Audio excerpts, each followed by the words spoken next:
everyone, Inside Out 2 is in theaters. It's the new Disney Pixar film directed by Kelsey Mann and stars Amy Poehler, Hawke, and Kensington, Tallman. This is the new sequel that takes on a few big challenges, one of which is the raging emotions that are changing 13-year-old Riley and all the stuff she is going through. While you're here, please do make my day and give the review a thumbs up and subscribe for more videos. Thank you. All right, so we all know sequels are tough. They are always tough, especially on the heels of such a clever, successful, and original film as the original Inside Out. And that one really took everyone by storm when it came out a few years ago. So Inside Out 2 brings us back into Riley's mind and her emotions as they're changing and puberty is taking over. Riley's world is absolutely changing as her and her friends are on the very cusp of entering high school, and they receive a very special invitation from the varsity hockey coach to attend a 2-day summer camp that introduces them to a bunch of new challenges, new cool kids to deal with, and a whole new set of emotions led by anxiety. This sequel delivers an engaging story, great characters, and animation that is really nearly as strong as the original, which is hard to do with a sequel. It's really fun to see Riley's old emotions again, including joy, disgust, fear, anger, sadness, and the way that they react to the arrival of a whole new set of emotions as they fight to keep Riley from changing into a kind of different person.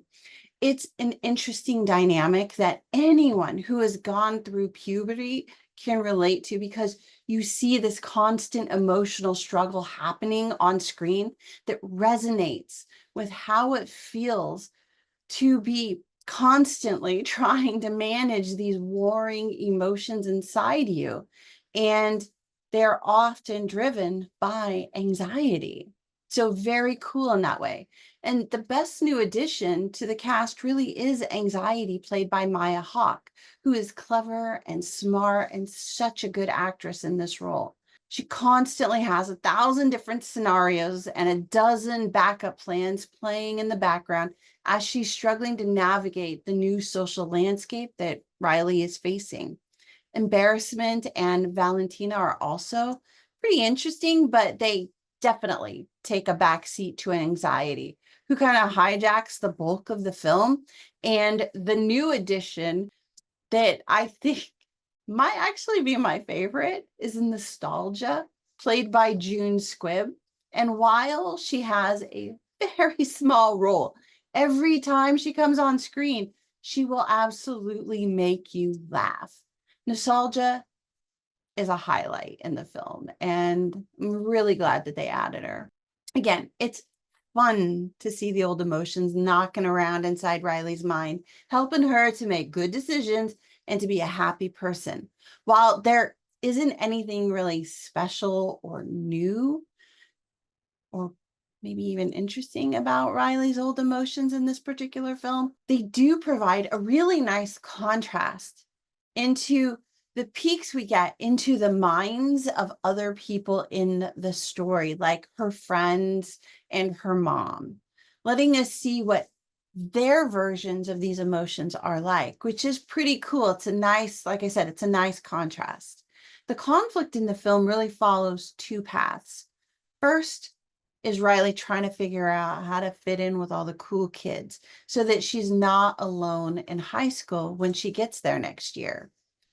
And the second is all of her existing emotions being kind of suppressed and sent out of the control center. And, they have to kind of force their way back or find their way back into the control center. It's kind of a really nice way to show these two stories operating in tandem.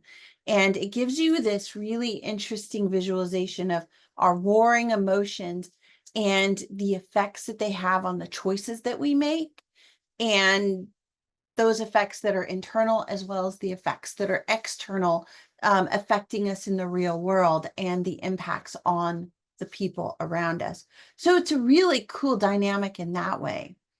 I really like how well they kind of evolve the use of the memory balls in Riley's mind, keeping some of the memories and getting rid of the other ones, and how those choices that her emotions are making of which little memory balls to keep kind of establish and kind of create Riley's sense of self and her sense of person.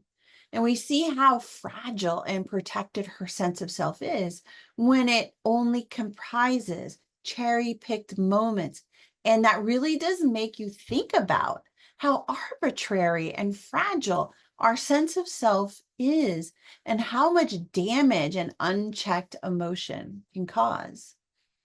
Overall, Inside Out 2 is a fun film. The originality of the concept might have faded just a little bit in the sequel, but the story is strong and it's engaging, especially for a younger audience. This is a great family film with themes and topics that will resonate for people of all ages, so that if you are a kid or a parent or even a grandparent, I think you will find something in the movie that you will enjoy because the writing is cleverly done, creating nuanced jokes that have multiple levels of meanings. So whoever you are, you'll find some bit of something that will entertain you, that will engage you, that will make you laugh or make you enjoy the film. The best thing about Inside Out 2 is that it sets up a clear path for new films in the franchise to follow as Riley ages. I hope the next film in this newly minted series is maybe a high school Riley in which she discovers the challenges of high school romance or too much homework or juggling an after school job and college applications. I mean, things that real kids go through seem to be the core of this particular franchise, which I think is really fantastic. So I think the next film really does need to include a boy as well, since we have only gotten to see how emotions operating inside of a female's mind kind of operate in that control center. And it would be really cool to see the dynamic of how these emotions operate in a guy's mind and how that might evolve the overall story. However, we'll have to wait and see what they actually do with this series and what might come in the future. So, Inside Out 2, what did you think? Did you go see it already? Do you enjoy the series? And what about your kids? What are they thinking? Are you looking forward to the movie? And if you haven't yet seen it, let me know what you think of the sequel and what you might like to see in future films if they come out. All right, everybody, that's what I have for you for now. Please do give this review a thumbs up and hit subscribe for more, because there are definitely more coming. Until then, have a great day, and I will see you all again soon. Bye.